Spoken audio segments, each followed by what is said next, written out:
Let's build the easiest sugarcane farm for Minecraft Bedrock 1.19.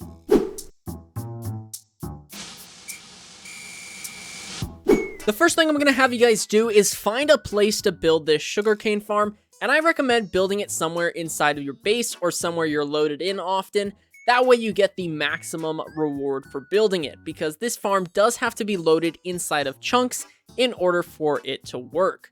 So what we're going to do is we're going to dig out 2 blocks and place down a barrel or a chest right here, and then run a hopper into that barrel.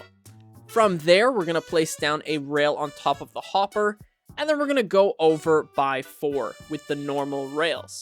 We're then going to place down a powered rail, and then 3 more rails, and then we're going to loop back around, and we're going to place down 3 rails, a powered rail, and then 4 more rails to create a nice little circle like this. Then we're going to grab a minecart hopper and place it anywhere on the track and give it a nice little push. And we want to place down our blocks next to these powered rails. And then we're going to go ahead and turn on these levers just like so. So that way the powered rails are powered and our minecart will actually move like so. From here, we're going to grab more blocks and we're just going to wrap this whole thing around. So that way we don't have anything crawling in here and messing up with the minecart.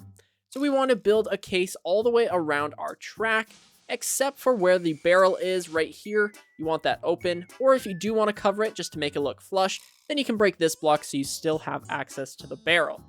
From here, we're going to build up another layer just like so, and then we're going to go ahead and place down grass blocks, dirt, or sand over top of the rails just like this. Don't fill in the sides next to the grass though, because we're actually going to fill those in with stairs. But you can do these sides, so fill these in with normal blocks and then get ready to place down your stairs. So it should look like this when you are ready to actually start working on where the sugarcane is going to go. And honestly, this is a cool little system right here. It's just a nice little collection system above some grass blocks. And after that is built, we're going to go ahead and grab our stairs, and we're going to place down stairs on both sides of the farm like so. This is going to keep our water contained, so go ahead and make an infinite water source to the side of your farm by placing down 2 water buckets right here. Then you can grab some water, fill in a stair, grab some water, fill in a stair, so on and so forth until you have an entire area full of water. You need to have water in every single one of these stair blocks because sugarcane need water sources in order to grow. They need a water source directly next to them, unlike plants and farmland, which have to be within 5 blocks. From here, we're going to grab some more blocks now, and we're going to place blocks over top of those water lines, just like this. We're then going to grab our pistons now and create a wall of pistons on both sides of the farm, leaving the ends off because we're just going to fill that in with blocks and do the same thing on the other side. Now this is where you can make the farm a little less expensive by only using 1 or 2 hoppers.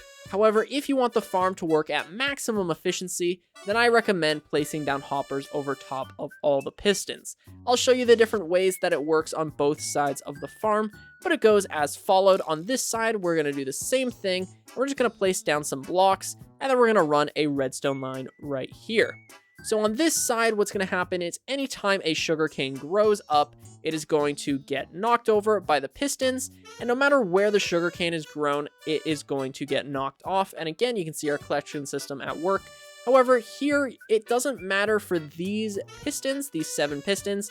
The only one that's going to determine if the pistons go off is going to be this one after we hook up the redstone. So grab some blocks, place down the blocks in the back, and then go ahead and lay down your redstone dust. Now, when the sugarcane grows, it's going to break all of these based on this one sugarcane stalk.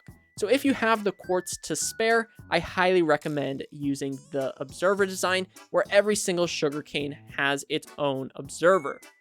And from here, I've already kind of gotten started, but we're just going to fill in the floor with sugarcane just like so. Then we're going to grab some more blocks, fill in the back of the farm, and we're going to fill in the front of the farm as well. Now you can do this with glass if you like the look of it, and in all honesty, I probably will do that, but for right now, let's just add in some blocks here, and then add a nice little roof over top of everything.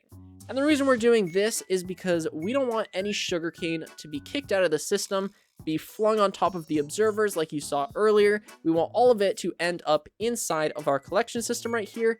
And again, that glass really would go quite some ways that we can monitor the growth of your sugarcane.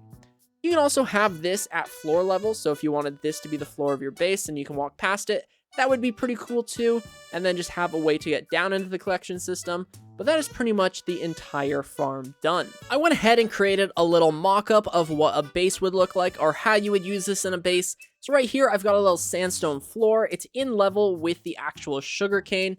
If you look back there, I've got some frog lights. I think they kind of look like grow lights, like almost like a greenhouse. That's the word I'm looking for. And these glass blocks here, make sure if you're using glass that it is full blocks of glass, because if you are using glass panes, then there's room for sugarcane to end up on the edge of the block, and that's going to hurt the rates of the farm, and we don't really want that, now do we?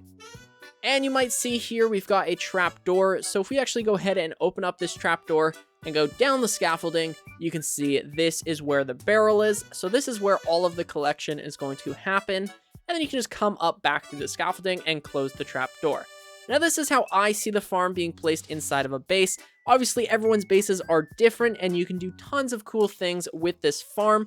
But again, make sure you're using glass blocks instead of glass panes, and make sure that the light sources you're using aren't intruding on the actual sugarcane growth. So like if I was to put torches on that wall, it would actually interfere with the far sugarcane. So make sure that the light sources are somewhere outside of 3 blocks tall.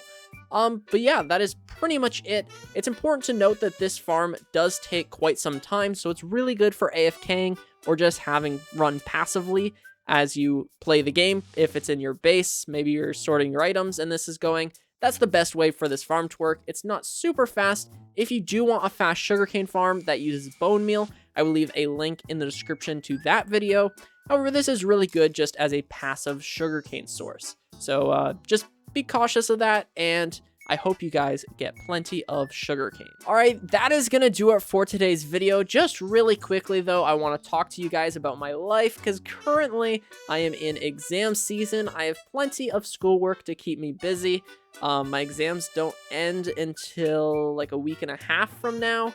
So yeah, I'm pretty busy. So this video is currently being recorded 8 hours before it has to release. It is currently 2 in the morning and I'm recording this video, so hopefully you guys enjoy it. I wanted to make sure that you guys got a video at Saturday at 10 a.m. EST. For those of you who don't know, that's when I upload. But yeah, hopefully you guys did enjoy this one. If you did, then please do consider smashing the subscribe button and leaving a like. It really would mean the world to me, and maybe it'll get me through exam season. I'm so done with school. But yeah, hopefully you guys enjoyed. If you did, I'll catch you guys in the next one.